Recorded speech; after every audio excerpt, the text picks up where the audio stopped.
Herkese merhabalar, hayırlı akşamlar. Annem haşhaşlı çörek tarifi hazırlıyor. Isparta yöresinde nokul da deriz biz. Haşhaşlı çörek hamuru için 6 su bardağı unun ortasına havuz şeklinde açıp 1 yemek kaşığı şeker, 1 paket yaş mayayı koyuyor annem üzerine. Oda ısısında yarım su bardağı ılık suyu üzerine döküp 10 dakika bekletiyor. O sırada anneli kızlı kahve keyfi yapabiliriz. Bizi nereden izliyorsunuz? Yorumlara yazarsanız bizler de öğrenmiş oluruz. Yurt içi ve yurt dışı herkese selamlar gönderiyoruz. 10 dakikanın ardından üzerine açıp etrafına 1 tatlı kaşığı tuz ilave ediyor annem ve yoğurmaya başlıyor.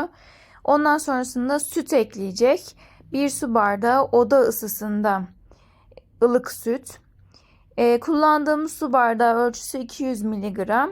Annem tezgahta yoğurmaya başlıyor ama kamera arkasında böyle gücünü vererek yerde taburenin üzerinde yoğuruyor. O kısmı göstermedik ama gücünü vererek yoğurması önemli oluyor. Yumuşak bir hamur elde edelim. Bakın şöyle olacak. Biraz eli yapışacak. Yani fosur fosur olması için, yani yedikçe yedirmesi için bu aşamalar önemli. Yumuşak bir hamur yoğurduktan sonra üzerini kapatıp 1 saat mayalanmaya bırakıyor. Üzerini örtüyor ki sıcaklığıyla birlikte iyice kabarsın diye. Az sonra üzerini açtığında bakın ne kadar güzel kabarmış. Güzel bir hamur elde edeceğiz.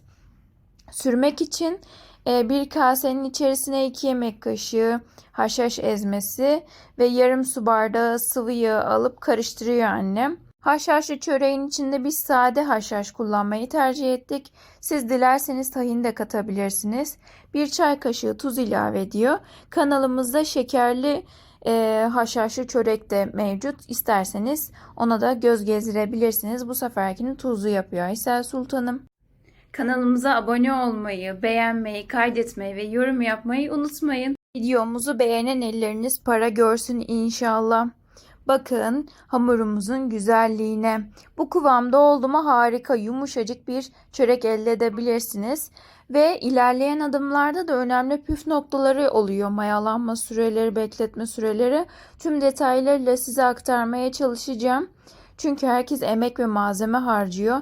Gerçekten bu tarifi denemeye kalktığınızda yani hüzünle karşılaşmanızı istemem. O yüzden tüm püf noktalarını aktarmaya çalışıyorum elimden geldiği kadarıyla. Elini yağlayarak Aysel Sultanım hamurumuzu tezgaha alıyor. Bakın tezgahta da biraz yağ var. Kolayca açılabilsin diye. Hamurumuzu 3 eşit parçaya böldükten sonra eliyle büyütecek annem. İçerisine tabii ki de sevgisini de katıyor. Sevgi olmazsa olmaz. Bakın güzelliğine nasıl kabarıyor. Az sonra annem gösterecek kabardığını.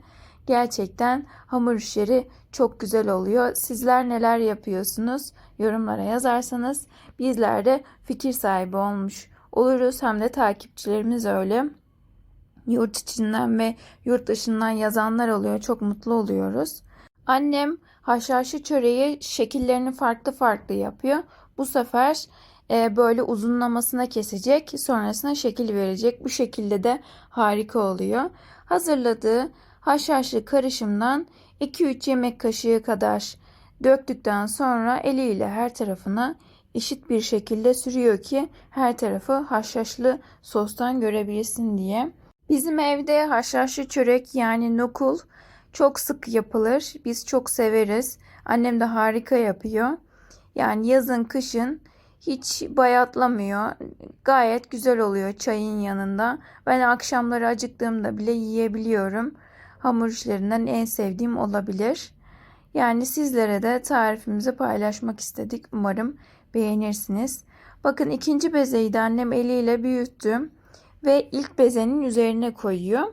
Az sonra yine aynı şekilde haşhaş sürecek.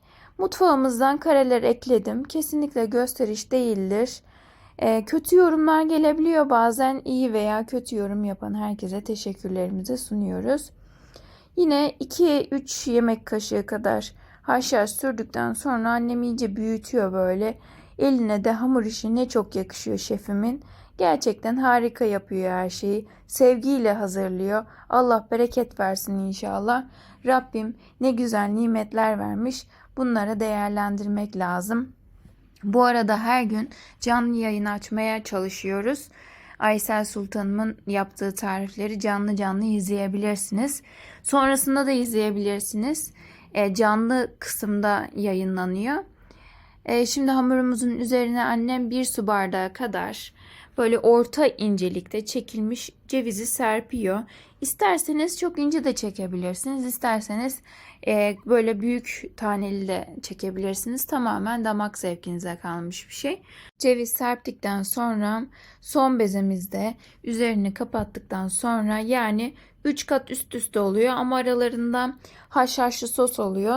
Son kattan bir öncekine ceviz serpiyoruz. Sonrasında iyice böyle annem elindeki haşhaşları sürüyor. Kalan haşhaşları da son kata da mutlaka. Sonrasında bir kesici yardımıyla haşhaşlı çöreğimizin adımlarını tamamlamak üzere yola devam ediyor. Şöyle 2 parmak kalınlığında şeritler kesiyor uzunlamasına. Eliyle burgu şekli verecek. Burgu makarna gibi aynı. Böyle eliyle bükecek. Gerçekten bu bükmesi bile meşakkatli bir iş bence. Yani ben böyle hamuru açmadım hiç. Milföy'den denedim. O bile zor gelmişti Aysel Sultan'ın. Bir de hamur açıyor. Maşallah, analarımızın hakkı ödenmez gerçekten arkadaşlar yani. Annelerimizi üzmeyelim. Benim annem rahmetli oldu. Beni Aysel Sultan'ım annem büyüttü. Benim teyzem aslında bana çok annelik yaptı. Onun hakkını hiç ödeyemem gerçekten. Öğrettikleriyle terbiye öğretti, mutfak işleri öğretti, beni okuttu, bu yaşa getirdi. Yani üniversite mezunu yaptı beni. Gerçekten üstümdeki emeği hiçbir zaman ödeyemem. Allah ondan razı olsun. Rabbim onu bana bağışlasın. Hiç eksik etmesin başımdan. Gerçekten insan böyle bir dertleşeceğinde, bir soru soracağında, yani böyle yanında oturacağında, böyle yanında hissedebiliyorsun, ne kadar güzel bir şey. Rabbim ona uzun ömürler versin. Ona karşı sevgimi tarif edemiyorum. Onun da bana karşı sevgisini tarif edemem. Çünkü o büyük, ilk önce o sevgi gösterdi, o sahiplendi. Hiçbir karşılık beklemeden beni bu yaşa getirdi. Yani onun sevgisi daha da büyük bence. Yani her zaman der ki sen bana kardeşimin emanetisin diye. Yani hiç kimseye ezdirtmez benim. Bunu da buradan söylemek istedim. Yani bir nevi size böyle yaşadıklarımızı, hayatımızdan kesitleri aktarıyorum.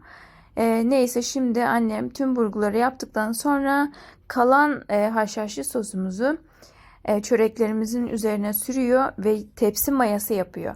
Mutlaka çoğu hamur işlerine tepsi mayası yapar annem. Gerek ekmekte, gerek poğaçada, gerek çörekte hep tepsi mayası yapar ki böyle gerçekten fark ediyor. Böyle 2 katına çıkıyor yani haşhaşlı çöreklerimiz, hamurlarımız.